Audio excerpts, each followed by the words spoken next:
VVPAT यानी voter verified paper audit trail को लेकर अब सुप्रीम कोर्ट ने सरकार और चुनाव आयोग को नोटिस भेजा है।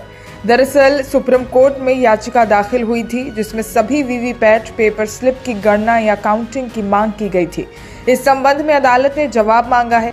जस्टिस BR गवई और जस्टिस संदीप मेहता की बेंच इस मामले में सुनवाई कर रही थी। याचिका में कहा गया है कि रैंडम यानी बगैर किसी विचार के 5 EVMs यानी इलेक्ट्रॉनिक वोटिंग मशीन चुनने के बजाय सभी वीवीपैट की गणना होनी चाहिए। वकील और एक्टिविस्ट अरुण कुमार अग्रवाल की तरफ से शीर्ष न्यायालय में याचिका दाखिल की गई थी। इसी के अलावा इसी तरह की याचिका एसोसिएशन फॉर डेमोक्रेटिक रिफॉर्म्स ने भी दाखिल की थी।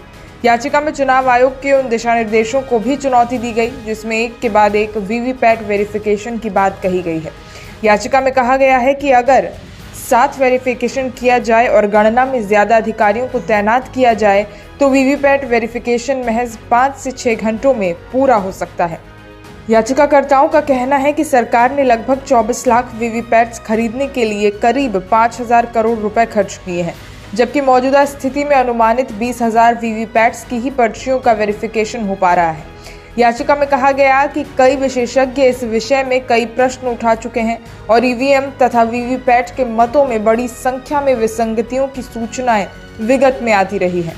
याचिका में उच्चतम न्यायालय यानी SC से मांग की गई है कि EVM के वोट का मिलान वीवीपैट की पर्ची के साथ कराया जाए। वीवीपैट की पर्चियों की पुष्टि बारी बारी से कराने के आयोग के अगस्त 2023 के दिशा निर्देश को निरस्त किया जाए। आयोग को निर्देश दिया जाए कि वो मतदाताओं को वीवीपैट की अपनी पर्ची को मतदान के बाद एक अलग मतपेटी में डालने की अनुमति दे तथा आयोग वीवीपैट मशीन के शीशे को पारदर्शी रखे और मतदान करते समय उसकी बत्ती इतने समय तक जलती रहे कि मतदाता अपने मत की कागजी रिकॉर्डिंग को आराम से देख सके और उस पर्ची को फाड़कर अलग पेटी में डाल सके। वीवीपैट की पर्चियों से वोट का मिलान होना चाहिए। याचिका पर सुप्रीम कोर्ट ने चुनाव आयोग और सरकार से जवाब मांगा है।